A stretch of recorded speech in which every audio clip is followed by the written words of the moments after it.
시청자 여러분 안녕하십니까? 대한민국을 움직이는 뉴스피플을 직접 만나서 전국의 주요 현안을 알아보는 KBC 뉴스메이커의 진행자 배종호입니다. 오늘은 제22대 국회 후반기 국회 부의장에 사실상 확정된 남인순 더불어민주당 국회 부의장 후보를 모셨는데요. 대한민국 여성운동가 출신의 사선 의원이시죠. 후반기 국회의장단 선출 과정 또 그리고 중요 현안 등에 대해서 자세히 알아보겠습니다. 안녕하세요. 네, 안녕하세요. 네, 먼저 축하드리고요. 네. 기분 굉장히 좋으시죠? 네, 또 책임감도 많이 느끼고 있습니다. 그러죠? 네. 이번에 이제 처음으로 네. 민주당 국회 부의장 후보 선출할 때 권리당원 네. 투표가 20% 비중을 차지했잖아요. 네. 그런 게 변수는 안 됐습니까? 제가 또 최고위원 선거도 했었기 때문에요. 네. 또 전국의 당원들과는 좀 아는 관계들이 많이 있습니다. 그렇군요. 그래서, 네, 그래서 이번에 권리당원 투표에서도 제가 다 잘 했습니다. 네, 그렇군요. 네. 이제 두 분이서 경선하셔서 네. 과반 득표를 네. 하셨는데 네. 이번에 이제 두 번째 도전 끝에 네. 이번에 이제 후보가 확정이 됐는데 네. 준비를 그동안에 어떻게 해오셨는가요? 지난번에 이제 어쨌든 한번 떨어지지 않았습니까? 네. 그래서 의원님들과 2년 동안, 네. 지난 2년 동안 굉장히 많이 소통도 사실 굉장히 긴밀하게 많이 했고요. 그리고 네. 또 제가 사선 의원이다 보니까 주로 초선 의원님들은 꼭 만나서 그렇군요. 얘기를 하면서 또 그 고충도 좀 얘기를 듣기도 하고 네. 또 공통의 과제가 있으면 세미나도 같이 하고 이렇게 해서 굉장히 이제 2년 동안 짧은 시간일 수도 있었는데 또 그동안 또 계엄 탄핵 이런 게 있었기 때문에 네. 또 그 시간적으로는 계속 할 수는 없었지만 어쨌든 틈틈이 우리 의원님들 만나서 의원님들과의 어떤 소통을 많이 주로 초선 의원님들과 소통을 많이 한 편입니다. 그렇군요. 네. 2년 동안 네. 초선 의원님들하고 네. 주로 소통을 강화하셔서 네. 결국 이제 승리의 기쁨을 지금 이제 누리고 계시는데 그럼 만나서 네. 내가 이번에는 네. 어떤 논리로 꼭 국회 부의장이 돼야 된다라고 말씀하셨어요? 그동안 사실은 제가 이번에 나갈 때 소통과 경청의 여성 부의장이라고 네. 하는 그런 슬로건으로 했는데요. 대부분 이렇게 의원님들과 말씀을 나눠보면 21대 국회까지는 이제 민주당 몫의 여성 부의장이 있었거든요. 네. 그래서 이제 그것이 끊긴 것이 조금 아쉽다 이런 얘기들을 좀 많이 하셨습니다. 그리고 저도 네. 그 부분을 어필을 해서 그래도 민주당이 지향하는 부분이 어떤 민주주의라고 한다면 그 안에 어떤 그 양성평등이 포함돼야 되기 때문에 그런 부분에서 좀 여성 부의장이 나와야 된다라고 하는 부분에 상당히 많은 의원님들이 공감을 해주셨습니다. 그래서 제가 그 부분도 많이 어필을 했습니다. 네. 여성 대통령은 배출을 대한민국에 했는데 네. 여성 국회의장은 네, 아직까지 아직 좀 없었어요. 배출을 네. 못했거든요. 네, 맞습니다. 그래서 정치적으로는 야 대한민국이 후진국 아니냐 그런 이런 얘기. 이제 평가를 받을 네. 우려도 있는데 네. 앞으로 의장까지 한번 도전하시지 그래요. 이번에 이제 부의장 만들어 주셨으니까 네. 부의장 역할 열심히 또 해보고요. 네, 그게 그렇군요. 우선입니다. 예, 네, 예. 지금 주어진 역할에 충실히 하면 네. 누구에게나 다 더 좋은 미래가 네. 열릴 것으로 생각을 하고요. 보니까 또 우리 부의장님이 네. 목포의 며느리시더라고요. 네. 네, 배우자께서 목포 분이신가요? 네. 목포 분이십니다. 네, 그래요? 네. 네, 보니까 배우자께서 네. 목포고등학교 나오셨죠? 네, 예. 제 고등학교 목포고등학교 선배님이셔서 25회입니다. 네, 네, 더더욱 네. 참 가깝게 느껴지는데 네. 배우자가 네. 목포고등학교 나온 이제 네. 호남의 아들 또 네. 호남의 며느리여서 예. 정치 활동하는데 플러스 되는 거 있습니까? 저는 저는 이제 저 출신은 인천이긴 한데 네, 이제 결혼해서 목포 이제 호남의 며느리가 되고 나서는 모든 어떤 여러 가지 생활 습관이라든가 음식이라든가 이런 게 굉장히 호남에 가깝습니다. 근데 제가 지금 지역구로 있는 부분이 송파병인데요. 송파병에 네. 호남 분들이 좀 계셔요. 그렇군요. 예, 그러다 보니까 이제 출양하신 분들이시긴 하지만 상당히 어떤 이렇게 어떤 음식을 하나 나눠도 굉장히 네. 공감이 되는 거죠. 그런 부분도 어쨌든 서로 소통하는 데 있어서는 좀 도움이 되지 않나라는 생각을 하고 있고요. 또 저는 물론 이제 저희 남편이 호남이라서 이제 그렇지만 사실 호남의 정신이 굉장히 저는 우리의 어떤 민주주의를 만들어내고 또 어쨌든 대한민국을 이끌어가는 어떤 그런 가치나 이런 부분들을 호남이 상당히 선도를 하고 있다고 생각을 합니다. 그런 네. 점에서도 굉장히 저는 자랑스럽게 생각을 하고 있습니다. 네, 호남하면 호남 향후에 네. 또 그리고 호남 네. 향후에 하면 이제 결속력 네, 네, 예, 네. 아주 단단한데 네. 송파에서도 결속력 강합니까? 예, 저희 지역에서도 이제 호남에 있는 각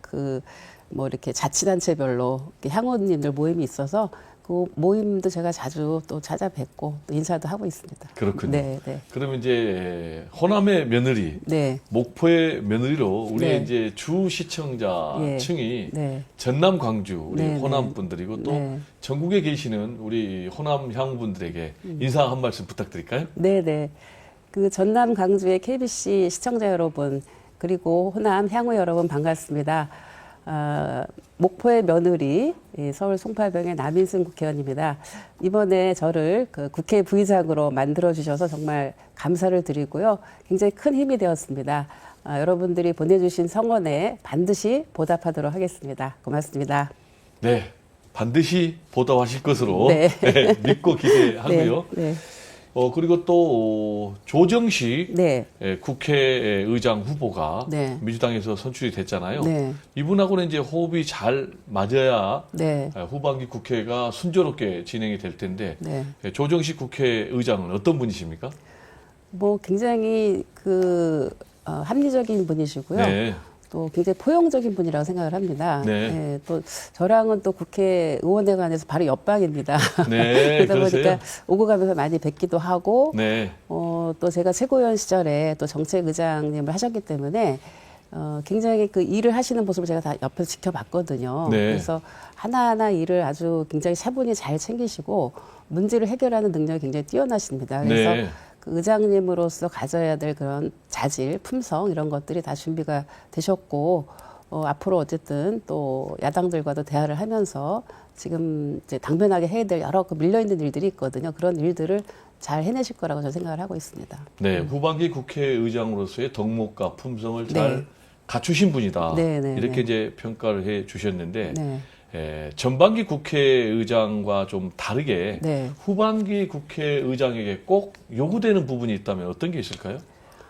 지금 이제 저희가 전반기를 운영하다 보니까 우선은 지금 개헌도 전반기 하려고 했는데 못하지 않았습니까? 그래서 네. 아마 이제 이 개헌 특위도 구성을 하고 네, 또 국민들과 함께 개헌을 해야 되기 때문에 이제 국민공론화위원회 같은 것들을 만들어서 네, 이것을 좀 힘있게 좀 추진하셔야 되지 않을까라고 생각을 하고 있습니다. 그리고 이제 무엇보다도 사실은 제일 지금 이제 우리가 굉장히 어쨌든 중동 전쟁도 있고 많은 경제가 어려운 상황 아닙니까? 그래서 이 민생 문제를 해결하는 것이 굉장히 중요하고 또 그런 문제를 해결할 수 있는 여러 가지 이제 입법 사안들이 많이 있거든요. 그래서 그런 부분들을 좀 속도감 있게 처리하는 것이 중요하지 않나라고 생각을 하고 있습니다. 네, 네. 개헌과 민생개혁 입법이 네. 후반기 국회의장의 중요한 역할이다. 네. 이렇게 말씀해 주셨고요. 네. 조정식 이제 국회의장을 민주당이 선출함에 있어서 네. 명심 효과가 상당히 좀 컸다라는 네. 이제 그런 평가도 나오고 있어요. 그 과정에서 이재명 대통령이 이제 선호투표제를 네. 설명을 하면서 네. 조정식 네. 후보의 네. 이름이 나온 걸 해가지고 네. 은근히 좀 지원한 것 아니냐 네. 이런 논란도 있는데 여기에 대해서 네. 어떻게 생각하세요?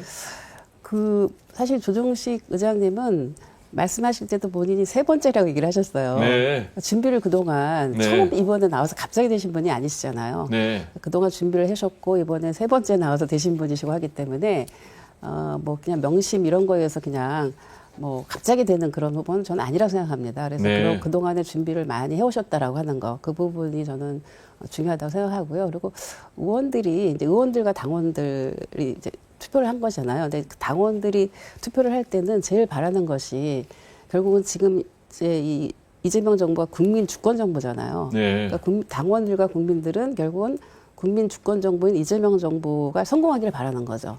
근데 그러려면은 그 이재명 정부가 잘 호흡을 맞춰서 속도감 있게 일할 사람 이런 부분이 굉장히 당원들은 어떤 판단의 어떤 기준이 아니었을까라고 생각합니다. 네. 그리고 이제 의원님들은 다 사실은 그런 같이 일을 해본 경험이 있고 다 어떤 또 인격체인지 다 알기 때문에 그런 속에서 의원님들이 다 독자적으로 판단하는 것이지 뭐 어떤 이렇게 흐름 속에서 뭐 이렇게 해라 저렇게 해라 이런 건 전 아니라고 생각합니다. 의원님들이 다 독자적으로 판단하셔서 나온 결과라고 저는 생각을 합니다. 입법부의 수장으로서의 국민적인 기대감을 잘 충족시켜 줄 것이다. 네. 이렇게 이제 말씀해 주셨고요. 네. 논리적으로 보면 아까 말씀하신 대로 전반기 국회의장단의 임기가 올 29일 날 끝나니까 네, 네. 5월 30일부터 네. 이제 후반기 네. 국회의장단의 임기가 시작이 돼야 네. 될 텐데 네. 실제로 보면 이제 원구성을 새로 해야 되잖아요. 네, 예, 예. 근데 원구성 할 때마다 예. 엄청난 진통을 겪었는데 그렇죠. 이번에도 좀 만만치 않아 보이는데요. 그래서 이번에는 그래서 그런 일이 반복되지 않아야 된다라고 네. 하는 거를 이제 저희 당에서는 원내대표님이 1000명을 오늘도 회의를 하면서 공개적으로 천명을 하셨습니다. 그래서 네. 공백이 없도록 하겠다라고 분명히 했고 저희가 이제 국회법에 이 원구성에 대한 구체적인 규정이 없어요. 그렇군요. 그래서 이제 그것을 이제 그런 일이 이제 계속 반복되고 뭐 한 40일, 50일 늦어지는 그런 경우들이 있었기 때문에 이것을 법에다가 명시를 하자 이런 얘기도 있었는데 이게 아직 이제 명시가 안 됐거든요. 네. 어떤 관행적으로 해오는 부분이 있는 거죠. 그래서 어쨌든 13대 국회까지는 다수당이 모든 위원장을 했었습니다. 네. 근데 이제 13대부터는 이제 여야가 의석수에 따라서 이렇게 상임위원장을 배분하고 이렇게 세웠었거든요. 그래서 어쨌든 이번에도 어쨌든 국회도 또 물론 법도 중요하지만 관례도 중요하죠. 네. 이제 관례대로 어떤 그런 그 의석수에 따라서 하고 다수당이 먼저 이렇게 그 상임위를 먼저 이렇게 정하도록 돼 있습니다. 예, 관례적으로. 그래서 그 관례를 법에다 아예 명시하자라고 저희가 얘기를 했었는데 아직 법에 명시 못했지만 어쨌든 그런 관례에 따라서 해야 되는 것이 아닌가. 그렇게 되면은 관례대로만 하면 제가 봤을 때는 빨리 속도를 낼 수 있을 거라고 저는 생각을 하고 있습니다. 네, 지금까지 이제 네. 관례 또는 이제 관행에 의해서 해온 것만으로 좀 부족하고 네. 아예 후반기 원구성 문제를 국회법에 네, 네, 네. 명문화하자. 예, 명문화하는 것이 저는 뭐 좋을 네, 것 같아요. 저도 개인적으로 네, 굉장히 네, 좋은 네, 생각이라고 네, 보고 네. 그거를 이제 후반기 네. 국회의장단의 좀 성과로 네, 네, 네, 만들어 주기를 예. 국민들도 좀 원할 예, 것 예, 같고요. 예. 그렇지만 이제 실제로 원구성과 관련해서 제일 이제 여야가 충돌하는 것이 결국은 이제 상임위원장 배분 네, 아니겠습니까? 네, 그렇죠. 예. 그 중에서 이제 네. 법사위원장을 네. 서로 뭐 우리가 가져가겠다라는 네. 것이 이번에도 반복이 될 것 같은데 네. 어떻습니까? 또 반복이 될 거라고 생각을 합니다. 반복이 될 거라 생각은 하고 있는데요. 네.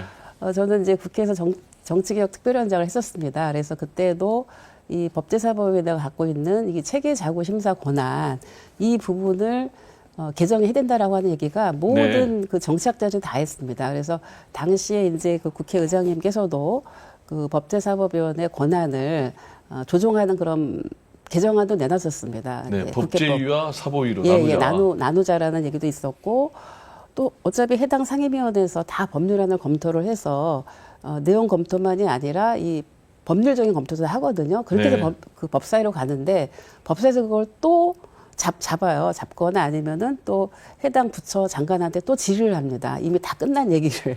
그래서 이것은 굉장히 비효율적이다라고 하는 거가 있어서 저는 이제 그 법제사법위원회의 권한을 좀 정비를 해야 된다고 생각합니다. 그거는 네. 거의 여야가 동의하는 내용이었었습니다. 여지까지. 그래서 이거를 다 갖고 또 누가 하느냐 이렇게 논쟁을 하지 말고 이번에는 그 권한을 정확하게 좀 규정을 새로 하는 것이 필요하지 않나라고 생각을 하고 있습니다. 네.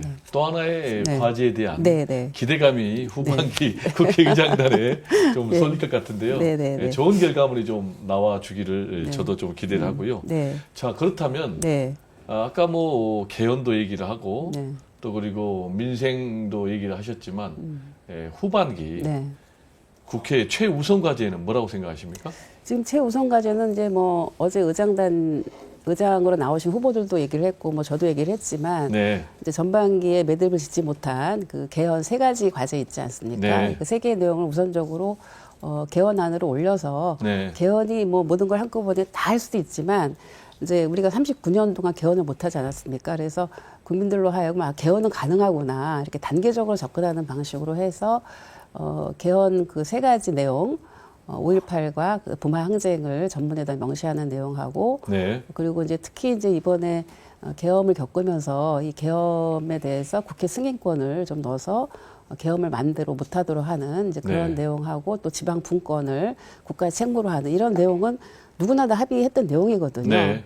그래서 그런 부분들을 먼저 좀 개헌을 좀 해야 되지 않나라고 생각을 합니다. 그래서 그러기 위해서는 이제 개헌 특위를 뭐 지금 국힘에서 하자고 하니까 이 내용적인 어떤 합의를 빨리 그 개헌 특위를 통해서 해서 하면 좋겠다는 생각이 들고요. 그리고 국민의 기본권과 관련한 거라든가 아니면은 우리 권력 구조에 관한 문제 이런 부분들은 국민공론화위원회를 만들어서 그런 논의들을 쭉 이렇게 또 준비를 해서 그 다음 단계도 개헌을 할 수 있는 것이 아닌가. 이것이 좀 개헌 작업이 우선적으로 굉장히 중요한 지금 시대 정신이라는 생각이 들고 있고요. 그리고 두 번째는 결국 이제 저희가 필리버스터라는 것 때문에 민생 입법조차 지금 필리버스터로 다 이걸 거니까 지금 법 통과가 안 되지 않습니까? 네. 그래서 제가 제안한 내용인데요. 그 민생 패스트트랙 제도라고 해갖고 민생 법안은 네. 특히 민생 법안 중에서도 여야가 지금 공동 대표 발의하는 제도가 있습니다. 네. 그래서 이제 공동 대표 발의하는 법안에 있어서는 우선 심사를 해주고요. 네. 그리고 필리버스터에서 제외시킵니다. 네. 예, 그렇게 해서 소위 이제 민생 법안을 속도감 있게 처리하는 방식으로 저는 국회법을 개정해야 된다고 생각합니다. 네. 그래서 그렇게 저는 이제 그 두 가지를 좀 우선적으로 후반기 원구성이 돼서 국회가 의장단이 해야 될 일이 아닌가. 물론 이거는 이제 의장님이랑 같이 협의를 해야 되지만 제 생각을 일단 그렇게 생각하고 있습니다. 네, 민생 패스트트랙 제도는 네. 굉장히 좋은 아이디어 네, 같고 네. 국민들 입장에서는 쌍수를 들어서 네, 환영할 것 같고요. 네.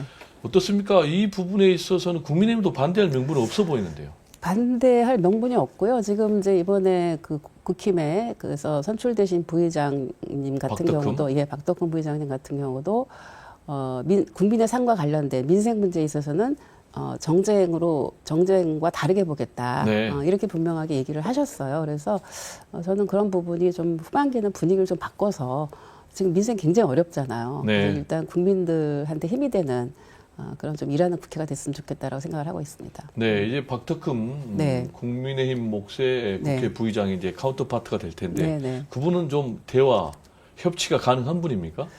거기 국힘 안에서도 네. 굉장히 그런 대화가 잘 되시고 포용력이 있다 이렇게 들었고요. 그리고 저랑은 또 국회 이제 인구 아동 환경 의원 연맹이라고 하는 그 국회 외교 활동을 하는 조직이 있습니다. 네.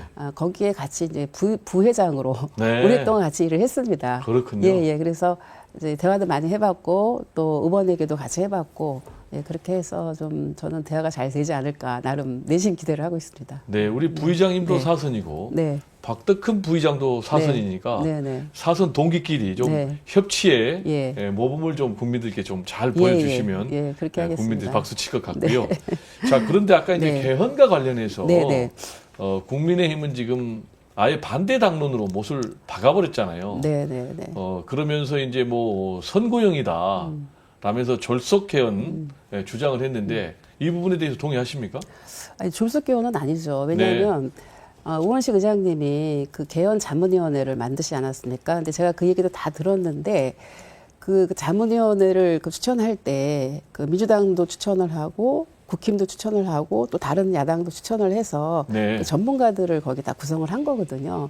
그러면 그렇게 해서 거의 1년 동안 준비를 해서 한 거기 때문에 졸속은 아니라고 생각합니다. 네. 그리고 어쨌든 우리가 뭐 이번 국회 때만이 아니라 그 이전에도 계속 개헌 자문위원회는 있었습니다. 그래서 모든 그 한국의 정치학자나 또 헌법학자들이 이 개헌에 관한 의견을 뭐 정말 오랫동안 제안을 해왔고 그래서 이미 개헌안은 다 나와 있다라고 하는 것이 정론입니다. 근데 그 중에서 어떤 것을 먼저 국민적 합의 속에서 하느냐의 문제라고 생각을 하기 때문에 어떤 그 졸속은 아니다라고 저는 생각을 하고 있고요.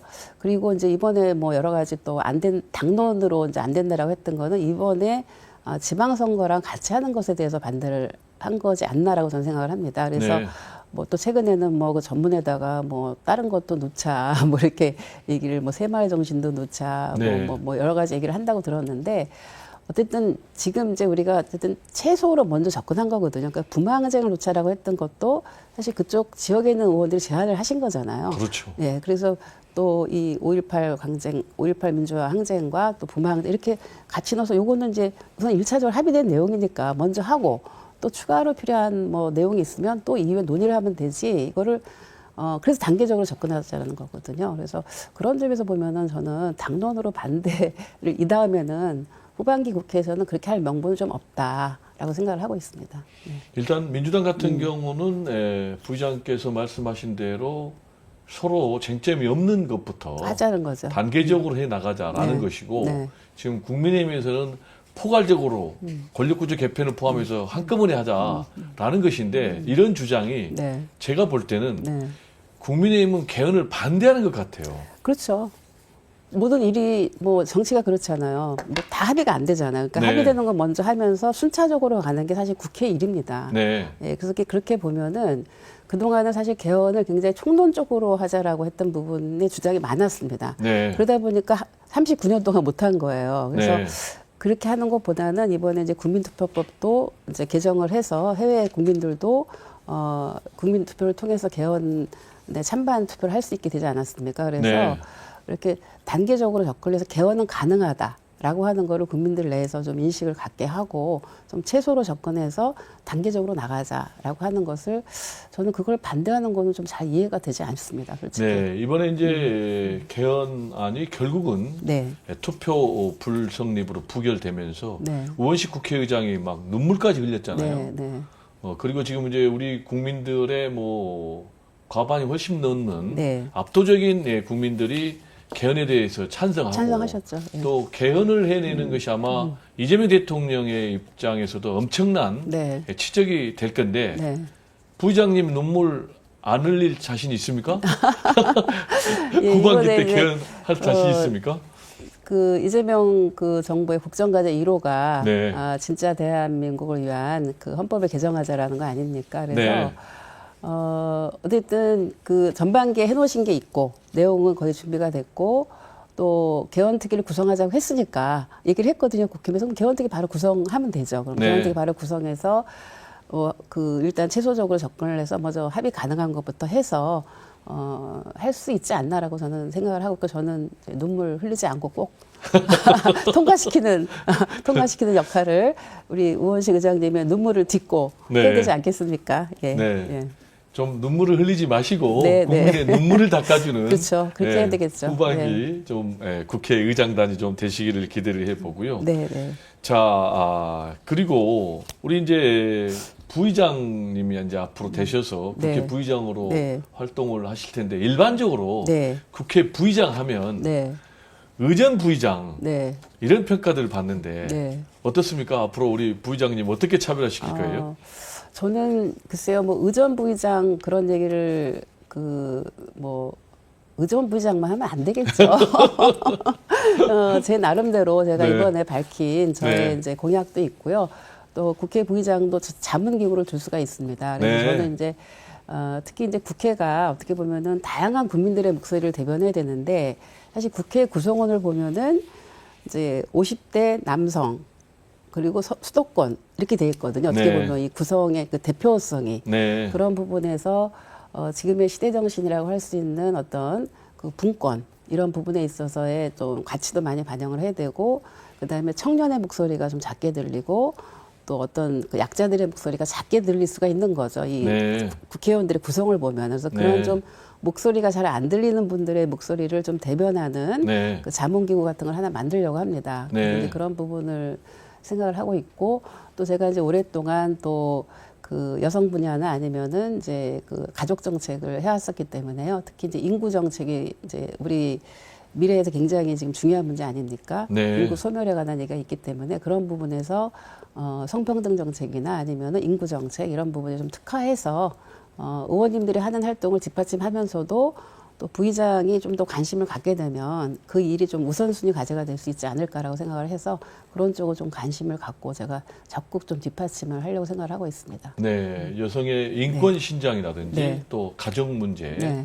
또 성평등 이런 부분에서는 특별히 네. 우리 부의장님께 되는 국민적인 기대가 네, 네, 네. 굉장히 많을 것 같고요. 예, 예. 또 그래서 후반기 국회에서 좀 성과를 기대를 좀 하고요. 네. 동시에 네. 지금 이제 우리 대한민국의 정치가 과거 이제 망국적인 지역주의 정치였다면 네. 지금 뭐 양극단의 정치, 네, 네. 정오의 정치가 되고 네, 있잖아요. 네. 그래서 후반기 국회에서 네. 또 여성 특유의 또 포용력, 네. 친화력을 통해서 사선의 국회 부의장끼리 네. 협치에 좀 시동을 걸 수 있을까요? 저는 그런 그 계획을 갖고 있고요. 네. 네, 대화를 좀 많이 나누고 싶다. 그리고 제가 정치개혁 특별위원장을 할 때 네. 정말 야당이랑 대화를 엄청 많이 했어요. 네. 그래서 그냥 회의에서만 대화를 한 것이 아니라 그 정치개혁 특별위원회 워크숍도 가갖고 네. 거기서 솔직히 생각하던 앞으로의 우리 정치 체제가 어떻게 가야 되는가 이런 얘기를 하면은 꼭 다 비슷한 결론에 도달합니다. 제일 많이 공감하는 것이 국회가 국민의 얼굴을 담지 않았다라는 네. 거거든요. 그래서 이제 그런 얘기를 하다 보면은 이제 좀 이 여러 가지 또 선거 제도라든지 아니면은 선거구 획정이라든지 이런 부분에 있어서 뭐 많은 얘기들이 나옵니다. 근데 특히 이제 말씀하셨다시피 이제 이 수도권의 인구가 집중돼 있고 또 지방에 자꾸 수도권으로 인구가 이렇게 오면서 어떻게 보면은 지방은 의원 수가 줄어드는 거예요. 네. 그래서 이제 그 어떤 그 선거구를 획정을 할 때 인구수로만 하지 말고 네. 어떤 거기 면적이라든지 이런 것도 같이 반영돼서 그게 이제 일부 반영은 됩니다. 반영은 되지만 법으로까지 우리는 이제 인구로 하잖아요. 인구 몇 명당 국회의원 그렇죠. 몇 명 이렇게 돼 있잖아요. 네. 그거에 어떤 걸 인구로만 하지 말고 어떤 다른 요소를 우리 사회가 너무 이렇게 수도권 집중이 되니까 좀 다른 요소가 있어야 되지 않느냐 이런 논의도 했었고요. 그래서 이제 뭐 예를 들면 비례대표를 뽑을 때 그 권역별 비례대표를 뽑자 이런 얘기를 한 것이 그 네. 지역의 대표성을 반영하자라는 거거든요. 그래서 그런 논의들을 다 그때 사실은 저기 국힘에 계신 의원님들과도 얘기를 했었기 때문에 좀 우리의 어떤 정치의 어떤 개혁을 바라는 그런 차원에서는 허심탄회하게 얘기를 할 수 있지 않을까. 저는 이제 그렇게 기대를 하고 있습니다. 네, 선거구 제도 개편과 관련해서 말씀하신 네, 맥락에서 네, 중대 선거구제를 좀 네, 시범적으로라도 네. 많이 좀 도입을 해야 된다 이런 네. 의견도 있는데. 예, 지금 그런 의견도 있어서 이번 이제 지방선거에서 네, 그 중대선거구제 이제 시범적이 있지 않았습니까? 네, 근데 그거를 국회의원으로 가져가려고 하면 다 반대합니다, 또. 네, 왜냐하면 이제 지방선거는 국회의원 일이 아니니까 네, 그게 이제 시범사업이 되는데 그리고 이제 이번에 저는 그 시범사업을 통해서 정말 그 어떤 다양한 정당들이 구성이 돼서 이번 이제 지방선거 결과 나오지 않겠습니까? 그러면 네. 아마 다음에 국회의원 선거할 때도 좀 시범사업을 해보자라고 하는 얘기 나올 수 있다라고 생각을 하고 있습니다. 네. 그런 부분도 있고 또 비례대표를 조금 늘려서 아까 말씀드린 대로 권역별 비례대표제를 통해서 어떤 지역의 목소리를 더 반영하자 이런 의견이 나올 수도 있고요. 여러 가지 안들이 나올 수 있지 않을까라고 생각을 하고 있습니다. 네, 앞으로 그냥 해야 될 일이 산더미처럼 많은데 네. 이 많은 일들을 다 감당하시려면 네. 체력이 뒷받침돼야 되는데 네. 건강 관리, 체력 관리는 어떻게 하고 계십니까? 저요.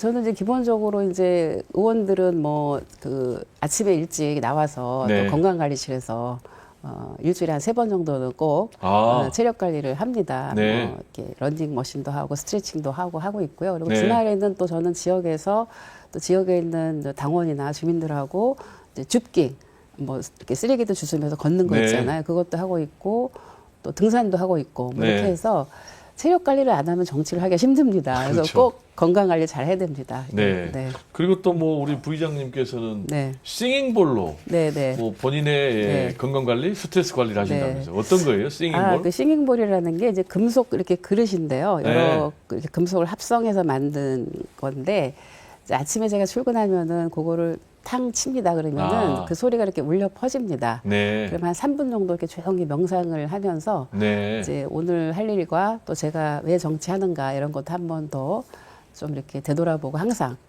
그것을 이렇게 좀 스스로 다짐을 하는 시간을 갖습니다. 네. 이제 네. 정치의 여정이 쉽지만 않잖아요. 네, 오히려 네. 뭐 가시밭길 같잖아요. 네. 특히 이제 뭐 윤석열 정권에서는 죽이기 정치 대표적인 이제 희생양이 이재명 대통령이었는데 굉장히 이제 힘든 길을 벌써 사선으로 네. 해 오시고 계시는데 네. 가장 힘든 순간은 언제였고 또 어떻게 그걸 극복하셨는지 궁금합니다.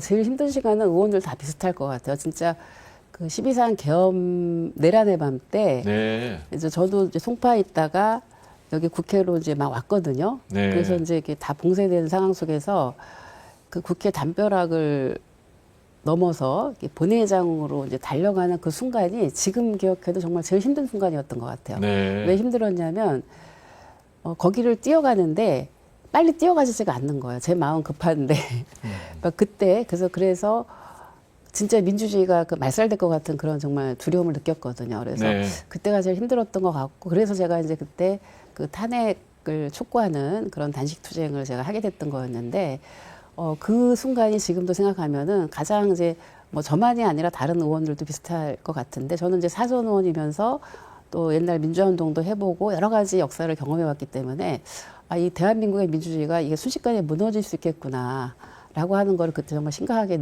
느꼈고 위기를 느꼈고 그런 순간이 아직도 이렇게 굉장히 그 순간만 생각하면은 정말 우리가 다시는 이렇게 후퇴돼서는 안 되겠다라는 생각을 하게 됩니다. 네, 그리고 이제 우리 부의장께서는요, 네.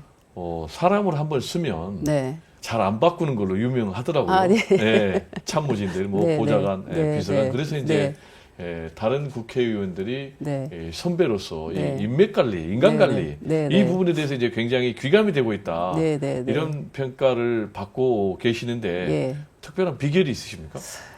저는 이제 그 의원과 보좌진의 관계 이런 거가 여러 모델이 있어요. 근데 네. 저는 이제 그 보좌진들을 거의 동지적 관계로 생각을 합니다. 동지적 관계. 동지적 관계로 생각을 하고 그분들이 조금 더 이렇게 승진하면 무조건 가라고 합니다. 또 좋은 데로 네. 가겠다라고 하면은 이제 그래서 다른 의원실에 남인순 의원실에서 일해서 왔다 그러면 상당히 인정을 받습니다. 왜냐하면 네. 일들을 다 잘해서 이렇게 가기 때문에 이제 그런 어떤 그 보좌관의 어떤 미래라고 해야 될까요? 네. 앞으로 그걸 항상 같이 고민을 나눠서 왜 어디 가려고 할 때도 같이 좀 얘기를 하고 그렇게 조금 더 본인의 어떤 역량을 펼칠 수 있는 곳이 있으면 왜냐하면 사무실이 이렇게 직책이 정해져 있으니까 한계가 있거든요. 승진하는 데는. 네. 그래서 이제 그런 부분에서 이렇게 좀 미래를 열어주고 그리고 함께 또 동지라고 하는 그런 생각을 갖고 일을 하기 때문에 좀 자발적으로 일을 하는 그런 부분이 있습니다. 네. 지방선거 네. 얘기 잠깐 해볼까요? 네, 네. 이제 6.3 지방선거 얼마 남지 않았는데 네. 선거일이 다가오면서 굉장히 큰 격차를 보였던 지역에서도 네, 네. 지금 민주당과 국민의힘 격차가 좁혀들고 있어요. 네, 네, 왜 네. 이런 현상이 일어날까요? 선거 때가 되면 저는 특히 송파라는 지역에서 선거를 하기 때문에요. 네. 항상 이렇게 그 어려운 곳에서 선거를 하다 보면은 이제 선거 때가 되면 점점점 이런 것이 서로 지지자가 결집을 하지 않습니까? 그래서 네. 결국은 이제 얼마나 이제 그 아직 표심을 정하지 않은 그런 중도층을 데려오느냐에 달려 있죠. 그래서 점점점 그게 이제 좁혀지는 것은 선거 때가 가까우면은 그런 현상은 나타난다고 생각합니다. 그래서 저는 지금부터가 좀 중요한 순간이 아닌가라고 생각합니다. 그러니까 네. 결국은 아직은 표심을 정하지 않은 사람들이 얼마나 이제 정책이든 아니면 여러 가지 또 특히 우리 국민들이 보시는 거는 굉장히 그 정당의 태도, 후보의 태도 이런 부분도 많이 본다고 생각을 합니다. 그런 부분에서 우리가 항상 정말 겸손하게 고개 들지 않고 그런 모습으로 저희가 선거를 잘 치르면은 지금 이제 이재명 정부에 대한 여러 가지 국민들의 어떤 기대나 지지가 있기 때문에 그런 속에서 또 지방선거도 저희가 겸손하게 잘 치르면 승리할 수 있지 않을까라고 생각을 하고 있습니다. 네. 이제 서울시장 선거전이 특히 중요할 것 같아요. 네. 아무리 압승을 해도 서울시장 네. 자리를 뺏기면 예. 빛이 바라는 네. 빛이 바라는 그런 이제 선거가 될 것 같은데 서울시장 네. 어떤 기준으로 서울 시민들은 선택을 해야 됩니까? 저는 서울 시민들이 저는 실용적으로 선택할 거라고 생각합니다. 네. 그래서 자기 삶의 변화와 이 후보의 정책이 맞닿아 있는가라고 하는 부분 네. 이런 점을 볼 거라고 생각을 하고 있고요. 제가 이제 송파에서 정치를 하다 보니까 특히 송파 유권자들 같은 경우에는 변화도 요구하고 또 실용도 따집니다. 네. 내 삶의 변화와 관련이 있는가 없는가. 그래서 그런 부분에서 지금 민주당 후보로 나오신 우리 정원호 후보께서는 굉장히 그 경험이 많이 계시기 때문에 네. 피부에 와닿는 그런 어떤 정책들 이런 것들 많이 준비를 하셨습니다. 그래서 아마 비교를 해보고 유권자들이 분명히 선택을 하실 거다라고 저는 생각을 하고 있습니다. 네. 변화와 실용 네. 동시에 제공하면 네. 선거가 승리할 수 있다. 네. 이런 말씀인 것 같고요. 이제 귀한 말씀 듣다 보니까 이제 벌써 마무리할 시간이 다 됐습니다. 네. 그래서 마지막 질문인데요. 네. 정치인 남인순, 네. 이 꿈꾸는 세상, 네. 어떤 세상입니까? 네, 저는 이제 제가 해왔던 일이 보건복지 분야에서 일을 해왔고, 그래서 특히 이제 우리 사회에 좀 힘이 없는 사람들, 어떤 사회적 약자들한테 힘이 되는 정치를 하고 싶습니다. 그리고 이번에 어떤 민주주의 위기를 좀 겪으면서 대한민국이 다시는 그런 일이 일어나지 않도록 민주주의가 후퇴하지 않도록 이 민주주의를 공고히 하는 그런 정치를 하고 싶습니다. 네. 네. 사회적 약자에게 힘이 되는 정치 기대해 보고요. 오늘 귀한 말씀 감사합니다. 네, 고맙습니다. 네, KBC 뉴스메이커 오늘은 더불어민주당 국회 부의장 몫에 선출된 남인순 사선 의원을 모시고 22대 후반기 국회의장단 선출 과정과 앞으로의 주요 과정 등에 대해서 자세히 얘기를 나눠봤습니다. 오늘 귀한 시간을 내주신 남인순 국회 부의장 후보님 그리고 우리 시청자 여러분들께 진심으로 감사의 말씀을 드립니다. 지금까지 진행의 배종호였습니다. 감사합니다.